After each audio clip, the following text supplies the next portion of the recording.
ஜெயலலிதா அவர்கள் வழக்கில் சம்பந்தப்பட்ட அவருடைய நகை தமிழக அரசிட்ட திருடர்களிடம் ஒப்படைச்சிட்டாங்கப்பா. பெங்களூர் நீதிமன்றம் அங்கேருந்து அனுப்பி, அப்போ அது திருட்டு நகைன்னு அவன் சொல்கிறாங்க. திருடங்கையிலே கொடுத்துருவோம் பாட்டு கொடுத்துட்டாங்க.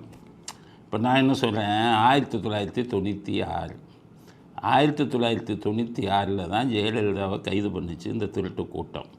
கைது பண்ணி உள்ளே இருக்கிற நகை இதெல்லாம் நான் அப்போவே சொன்னேன். நான் காவல்துறையில் இருந்தேன். எனக்கு அப்போ சில முக்கியமான இதிலேருந்து கிடைத்த தகவல் அங்கே பாண்டி பஜாரில் இருக்கிற நகை கடையில் அவ்வளவையும் தூக்கிட்டு வந்துட்டு, அங்கே இருக்கிற செருப்பு கடை, சேலை கடை எல்லாத்தையும் தூக்கிட்டு வந்து கருணாநிதி செஞ்சு அவங்க குடும்ப டிவி சன் டிவி, அதுதான் சொல்கிறேன், எவனும் மானமுள்ள தமிழினத்தை சேர்ந்த எவனுமே சன் டிவியை பார்க்காது.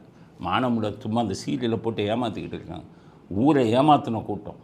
அன்றைக்கி சன் டிவியில் போட்டான் அந்த நகை, சேலை, இது செருப்பு எல்லாத்தையும் வெளியில் கடையிலேருந்து தூக்கி வந்து போட்டான்.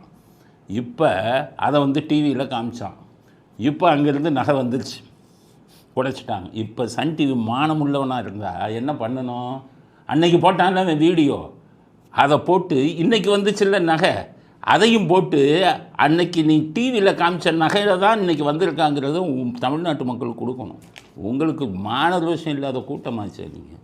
இப்போ என்ன பண்ணுறான், 96 வந்த அந்த வீடியோவை போடுறான். இப்போ வந்த நகையை பற்றி காமிக்கவே மாட்டேங்கிறான்.